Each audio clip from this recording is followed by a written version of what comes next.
Hi നമസ്കാരം. ഇന്ന് നമ്മുടെ വർക്ക് മെയിൻ എഞ്ചിൻ്റെ സ്കാവൻ സ്പേസ് ക്ലീനിങ് ആണ്. അതായത് മെയിൻ എഞ്ചിൻ സ്റ്റോപ്പ് ആയതിനു ശേഷം ഇൻസ്പെക്ഷൻ്റെ ഭാഗമായി സെക്കൻഡ് എഞ്ചിനീയർ പിസ്റ്റൺ റിങ്സുകൾ ചെക്ക് ചെയ്യുകയും ക്ലിയറൻസും എടുക്കാറുണ്ട്. അതിനു മുമ്പായി നമ്മൾ സ്കാവൻ സ്പേസ് ക്ലീൻ ചെയ്യും.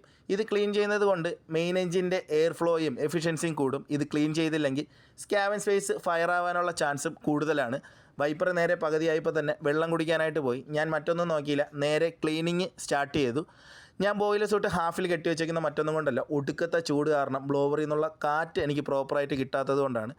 ഈ സ്കാവൻ സ്പേസ് എന്ന് പറയുന്നത് ഒരു എൻക്ലോസ് സ്പേസ് ആണ്. അതുകൊണ്ട് തന്നെ എല്ലാ പ്രിക്കോഷൻസും എടുത്തതിന് ശേഷം മാത്രമാണ് എൻട്രി ആവുന്നത്. അതായത് വെൻറ്റിലേറ്റ് ചെയ്യുകയും അതുപോലെ തന്നെ O2 ലെവൽ ചെക്ക് ചെയ്യുകയും പെർമിറ്റ് സൈൻ ചെയ്യും. എപ്പോഴൊക്കെയാണോ എൻട്രി ആവുന്നത് ഒരാൾ മസ്റ്റായിട്ടും സ്റ്റാൻഡ് ബൈ വേണ്ടതാണ്. നേരെ എൻ്റെ വാച്ച് കഴിഞ്ഞു, ബാക്കി ക്ലീനിങ് അടുത്ത മോട്ടർമാനാണ് ചെയ്യുന്നത്. നേരെ വെള്ളമെല്ലാം കുടിച്ച് റൂമിലോട്ടല്ല പോയത്, ഡെക്കിലോട്ടാണ് പോയത്. നല്ല കാറ്റ് കിട്ടുമ്പോൾ ഒടുക്കത്തെ ആശ്വാസം. അപ്പോൾ അടുത്തൊരു വീഡിയോയിൽ വീണ്ടും കാണാം. ബൈ.